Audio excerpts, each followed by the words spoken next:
Chair Powell more than once talked about how unusual the situation is because there are really conflicting risks here. You've got both an inflation risk and an employment risk at the same time. How unusual is that? If you go back through history, is that a really strange situation to face? Well, it's completely unprecedented for a member of the administration on leave to be a governor of the Fed. That's completely unprecedented. It's completely unprecedented for the president, on a basis that many people regard as protectual, to be trying to remove a member of the Fed. It's completely unusual for the Fed chair to be acting in a context where the President of the United States has called him a moron. So we're in a highly unusual situation on those dimensions, actually an unprecedented situation. On the question of the narrow sort of economic movements, this is what happens when you have a supply shock. When you have a supply shock, it pushes up prices and pushes down purchasing power. So you can make a case for going to the brake because of the increase in prices, or going to the accelerator because of the reduction in purchasing power. And I'd say the dilemma probably takes that form 20% of the time, perhaps. So it's not the norm, but it's also something that's not unprecedented.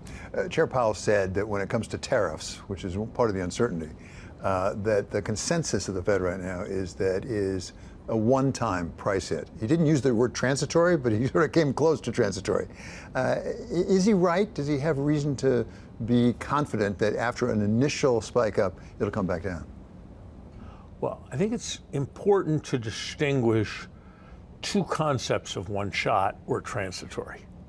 There's what we had in 2021 when, for example, the price of used cars spiked up, and the right assumption would be that the price of used cars would come back to the normal price level. That's not what is reasonable to expect with tariffs.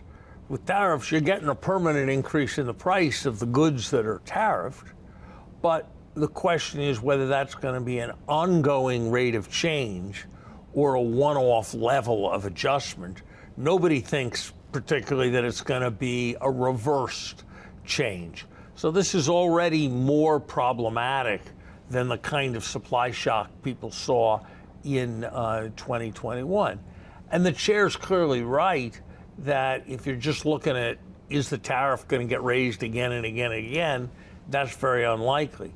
I think the question is, will this increase be processed through into an increase in inflation expectations, which will then feed through into higher wages and higher prices and set off a cycle? And that's hard to know, and I'm certainly not sure that it will be, and less of that happened after 2021 than would have been my guess, David. But we now have had a recent experience of substantial inflation.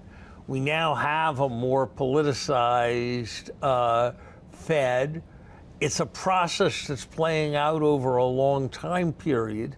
So I'm not sure we'd want to be entirely confident of the idea that it will be one and done for the inflation impact of these tariffs. He may well turn out to be right, but this is an area where I would have a lot of humility and doubt.